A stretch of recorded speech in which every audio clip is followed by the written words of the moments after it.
Okay, the next thing we're going to look at is one of the most common edits that you're likely to make when putting together a piano recital or any type of video for that matter. Often when you're recording, you're going to have some extra footage at the beginning and the end where you're setting up, or your student is sitting down at the piano or getting instructions about starting, and you're going to want to cut that or trim that out so that you have a polished, finished product. So we're going to take a look at how to do that now. Now, the video clips of the first two students that we've laid down on track 1 have already been trimmed. They were submitted in a trimmed, edited format. But let's go up and look at one of these videos that does need some trimming. So we'll pull this student down and add him to the track here. So we're going along making our recital and putting these different students' pieces together. Okay, now if we look at this student, again, we don't have a transition yet, so it's very abrupt change here. But as you can see, as we let this play, he's getting his camera set up before he starts to play. Okay, so it's just a second or two of footage that we need to trim on here, but we do want to trim it so that it starts out with him sitting down ready to play. So what we're going to do is we use the playhead again, and we're going to take the playhead and move it back to where we want to start. Alright, so here he's still getting in position, so I'm going to bring it forward a little bit. Okay, I would say about right there. He's sitting down, he's in position, he's almost ready to play. Okay, we're going to come down to the track here, and you'll see the playhead line intersects right here with this video. That line can also act as a cutting blade, or what would have been the cutting blade back in the days when we were using actual videotape, where there was actual cutting and splicing done with a razor or something like that. This acts as a virtual razor or cutter to trim off digitally the part of the video that we don't need.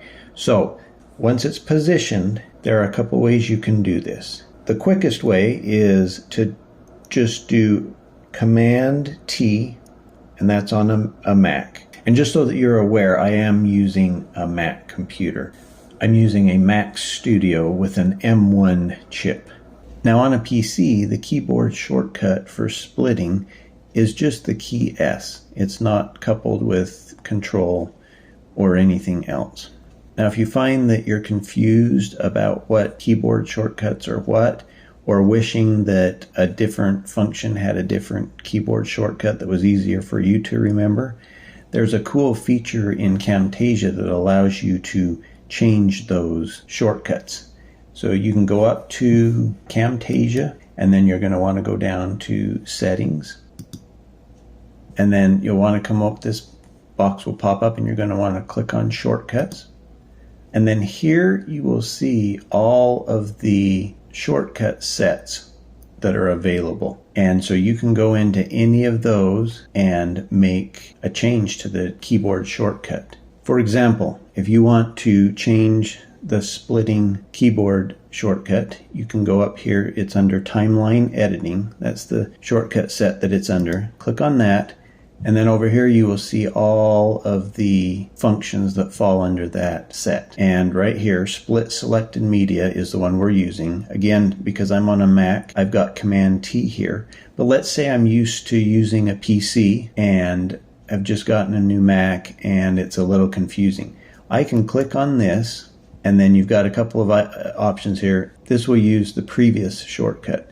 So if you've changed it and you want to change it back, that'll take it back. But in this case, we're actually going to want to delete this shortcut. So we come here to the X, click on that, and now you can see that it just says plus shortcut, meaning you now have the option to add your own customized shortcut. So now you would click on this. If you accidentally click on that and want to revert, you can always do that here. But at this point, you would click on here, and then you just type the keyboard shortcut that you want. So in our example here, let's say I just want S because I'm used to a PC. I would just then go down and type S on my keyboard, and then it appears right here. Now, if I X out of this window and go back to Camtasia, I will be able to use that keyboard shortcut. So that's a way you can change your keyboard shortcuts, or you may just want to come in here to have a bird's eye view of all the shortcuts and what they are. And it's really convenient to have them all in one place to view. So just something to keep in mind as you're editing. Some of these tips and tricks can save you a little bit of time, and if you're doing a lot of editing, it may just save you a few seconds here or there, but it does add up over time.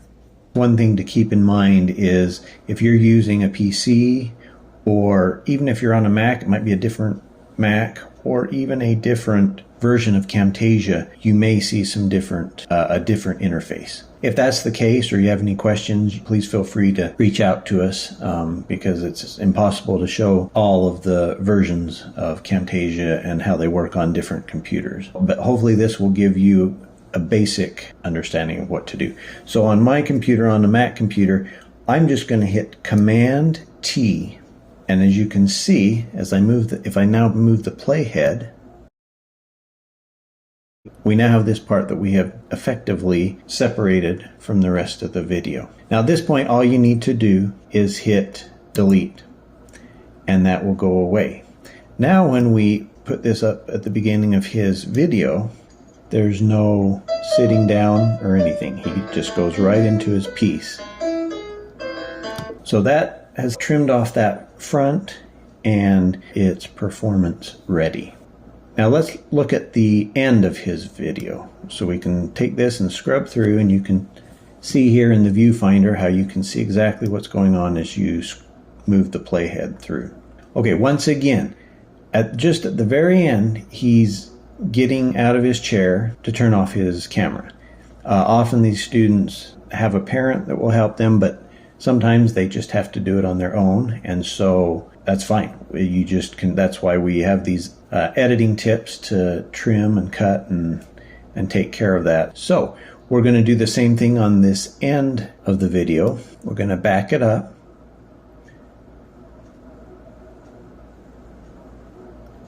And then we'll just go in just a little bit to where there's some sound, and then see where we want to cut it off. So I'll go ahead and hit the space bar to start playing. You can also hit play up here, or spacebar is the key command. Usually there's a key command or a shortcut that you can do with a key or two on your computer keyboard, but then you also, there's often either an icon like this, or up in the menu you'll find something that does the same thing. So we're going to go back and to the playhead here and see where we want to stop this video and trim it.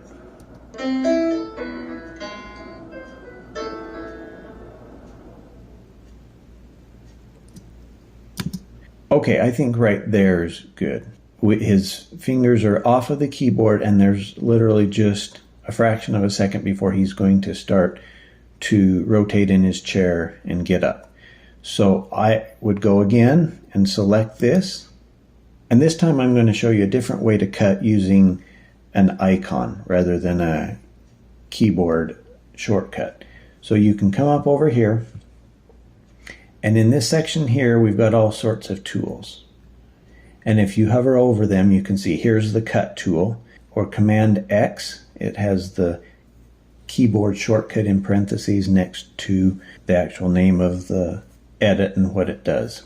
Then we've got copy, or Command C on a Mac. Then we've got paste, or Command V. Several of these are similar to the commands that we use in many other applications and programs on computers. So a lot of this will should probably already be familiar to you. And then this is the tool that we used to trim off the front. It's the split tool, and it's Command T. So if we click on that, we can see, come back down here, we can see that that little part has been separated. Now we can go ahead and hit delete, and it's gone too. Now, just one thing to note up here, the split tool is the one you're going to want to use to trim or cut. Even though there's a tool here that says cut, if you select that, it's going to basically cut this whole thing out. It's going to remove the whole thing. It's not going to divide apart. It's going to remove the whole track. So you're not going to want to do that for the trim that we're doing today. If there's a whole section you just want to get rid of, just like the cut command in like a word processing application, then you can use that in a similar fashion. But the main tool you're going to want to use here is the split, which is Command T for trim. So it's kind of confusing in that they're kind of using two different terms there, but that's what that does. There's this final icon, Add Exported Frame. We're not going to go into that right now. That's a little bit more advanced function, but the main icon you're going to want to use here for what we're doing right now is the split icon. Okay, let's go back to this student. We're going to just scrub through. We're going to look at the beginning again really quick and then the end and see if it looks like how we would like it to look.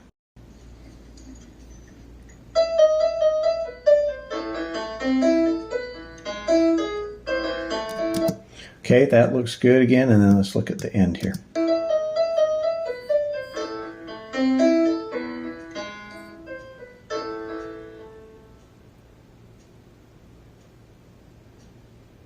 Okay, I like that. That looks really good.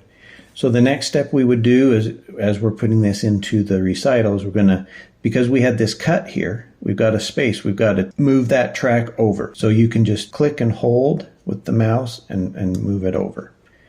Okay, at this point, all we have left to do with this student is go back up, and we're going to want to go to transitions. And because we're using just a basic fade, we're going to come back up here and type in fade again. And here's our fade that we're using, and we're going to put that in there.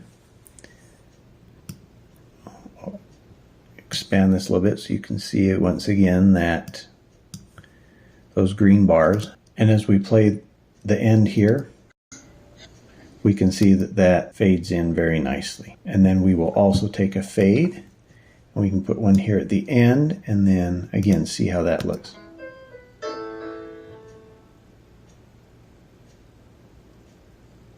Okay, that looks really nice. So that is how you trim the ends of your videos when you're trying to start it at a certain point and end it at a certain point.